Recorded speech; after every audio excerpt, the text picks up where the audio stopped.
Okay, so I want to keep this video as short and seamless as possible and show you how I manage my money on a monthly basis. And I'd like to think this template is a lot cleaner and easier to use than some of the other ones you might find on the internet. So if you like the layout, feel free to download this template from the description box. The good news is if you want to get ahead of your peers, it's really easy because most people suck at personal finance. Most people go through their whole lives either loosely tracking their money or not making a budget at all. I was also one of those people for a long time, and over the last year or two, I've started to make a budget, so now I can actually say that I track my money each month, thankfully. So this budget has been largely helpful to me over the last year or two, but I don't want to waste more time on this.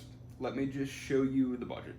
I'm also using my laptop microphone here, so the audio is probably not great, so sorry about that. Anyway, the aim of this is to walk through an example budget where we track our expenses on a daily budget and then use that to create the monthly budget each month. So a lot of budgets work proactively by having you plan exactly where you're going to put your money at the beginning of the month, which I think that's better suited for businesses that have a more exact structure that they have to follow from month to month. But I don't do budgeting that way, and I'll explain why I don't think that's a good idea, especially as a beginner. So here's why I don't follow that proactive approach. So if we try to plan where every dollar is going to go and we don't have any previous experience tracking or managing our money, and I mean a lot of experience, not just a couple months of writing down your expenses, then trying to choose how much we're going to spend in each category is next to impossible. Right, I mean, you would basically just be making an uneducated guess without the data to draw from previous months. So anyway, I track my expenses daily instead of trying to decide at the beginning of the month where I'm going to put my money, just because I really don't think that's an efficient way to plan, at least not in the beginning. So until you have at least a year or so worth of data, I would not recommend making proactive budgets. And like I said, I still don't budget that way. So what I would recommend is using a layout similar to what we have here. First, we'll look at this transactions column down here in the bottom. Again, I will post this template in the description. If you want to use this design, it's free, easy to use, have at it.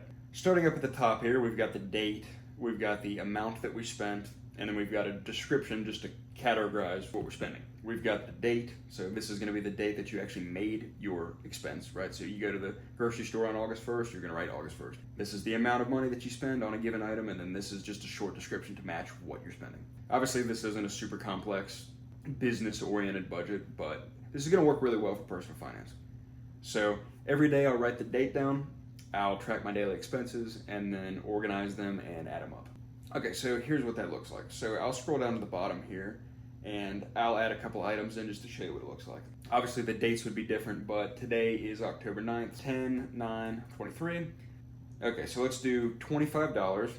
That's for groceries. And then let's say we also spent $20 on gas, if I could type. So $20 on gas. And then let's just say we spent $8 on getting a snack, so eat out. We'll bring the dates down. And these yellow bars, by the way, just show that I've already logged that day. So this is just what I do after I've finished logging a given day. So when I go to input this grocery tab, I'm just going to click this yellow one just to show that I finished with that tab. So anyway, we'll get there in a second. So now I'm going to actually add them up. So grocery, $25.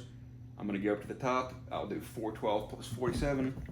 I'm not in the mood to do mental math. I know that's like 437 or something, but I can't find my phone because I'm using my phone to record. Anyway, I think that's what, 437.47, I think. So then I'll click on this. I'll make my yellow thing because I already tracked it.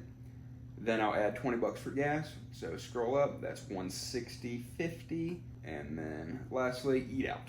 So anyway, you get the point. This is all you have to do for the entire month with this side. Now, next we're gonna move on to this portion of the budget, which is kind of the more interesting part. But this transactions tab is literally just recording your expenses, writing the amount down, putting some sort of description that works for you that you can use on a recurring basis, and then adding them up on the right side. And again, you can download this template, but the functions here, you can just type them in, and I already have this column added together. You can see up in the top it says J6 plus J16, and it'll just spit out this number down here so I don't have to sum this. And I also did the same thing for this. And this function here on G5 is just a sum from all of these amount columns all the way down. And that way I can double check myself because this 1647 or 1646, 66 needs to match down here. So if these two match, then I know that my addition over the month and the amounts have equaled, which means we're doing things correctly. So if these two numbers don't equal, you're gonna have to go back and see where you messed up at.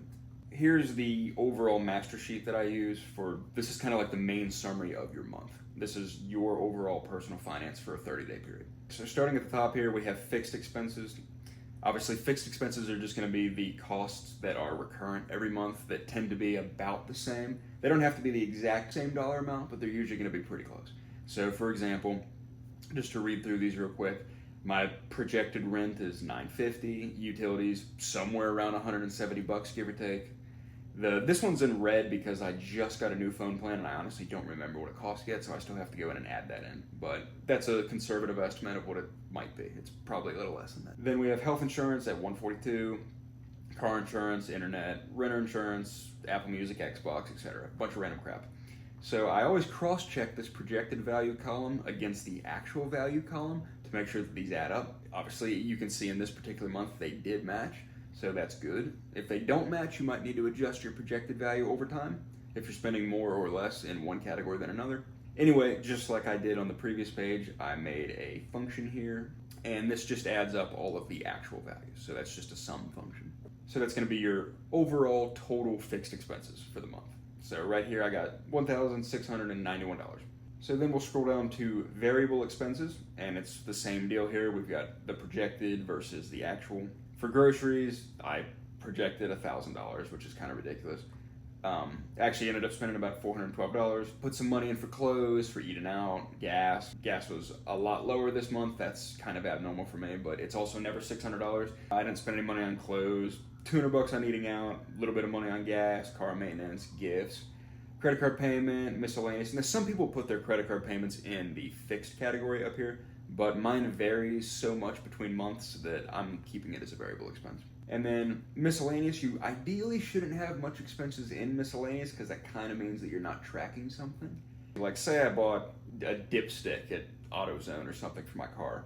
I could technically put that under car maintenance or something, but you know, if it doesn't really fit in a category, I'm kind of lazy and I'll just throw it in miscellaneous. But ideally, this really shouldn't account for much of your money, or else, like I said, you're not tracking something. So try to be conservative with that. Gas station junk, that's just buying crap going out to eat. Work food, this is food that I actually purchase while I'm at work, which I'm trying to cut down on and doing an okay job at that. And again, same thing as above. For the fixed expenses, we got a function here that adds up the overall actual values. There you go, $1,359.11. All right, so your fixed expenses and your variable expenses add up to, I mean, what's that? That's about $3,000, but we'll get there in a second. These are your expenses for the month, so about $3,000. All right, so now we'll take a look at income. My projected was about $6,400, actually got $6,945. Here are my two paychecks I listed out here, so $3,593 and $3,352. I didn't project any other additional income, but I did pick up a really short shift, so I got $190 there. So my total income take-home pay for this month was $7,136.54. So that's your total take-home pay for the month. Now I also have a function set up, so this will combine your paycheck 1 and 2. The only thing you'd have to do is you would have to rewrite this function if you have 4 paychecks instead of 2 paychecks per month, because I just don't have paycheck 3 and 4 here. But you could just make a sum function, just a quick detour.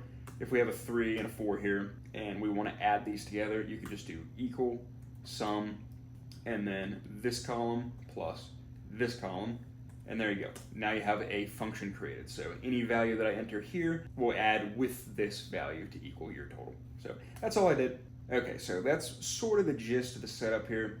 Like I said, $7,136 is the total take-home pay. Now, these two boxes, like we said, were somewhere around $3,000, so I have an equation that is the net box here. So that takes my total income, and it subtracts my total for fixed expenses and my total for variable expenses. So I don't have to do any math. I've already got that function set up. All you have to do is fill out these monthly expenses, and that's really all there is to it. So that's going to be your overall net. I also have it color-coded because I like colors. So if my expense is super freaking high this month and fixed costs, look at that, it turns red. Anyway, we'll back that up. And then this is just the cash balance for the beginning of the month. This was right when I started budgeting, so I was just starting to save up money. but at the time I had about $12,800. So I just go into my bank account and I physically write that down. There's no function for that because this isn't linked to my bank account. I just like to see where my cash balance is at the moment. So this is where I was in August. Oh, and one thing I forgot to mention, the actual costs down here underneath your variable expenses column, you might recognize that. That's from the transactions tab. So for example, we got $53.15 for work food. So you're gonna copy and paste that into the work food column. So that's where these actual values are for. So that's really what your job is. Since the budget and functions and whatnot are already created, all you have to do is track the money, put them into the categories, and then copy and paste them into this actual tab here. And remember, don't accidentally post them in the projected column because the projected column is not tied into this function. So if I change this, it will not adjust the numbers at all. So that's really all there is to it, to be honest with you. Not a super complex budget, but also a little less basic than just writing down what you spend each day on an index card. The actual design of this budget took me a couple months to hone in and actually get it to look correct. But since I was able to do that, this saves me a ton of time. I mean, I don't have to think about tracking my expenses. I don't think about budgeting at all. I come home at the end of the day and I spend 3 minutes writing down what I spent that day, and that's really all there is to it. Also, one of the reasons I used a Google Sheet for this and not an Excel sheet is internet access. So like I can go on my phone and as soon as I spend something, like if I spend $20 on gas, I can just take my phone out and type in $20 for gas. And then I don't really have to do anything else for the rest of the day.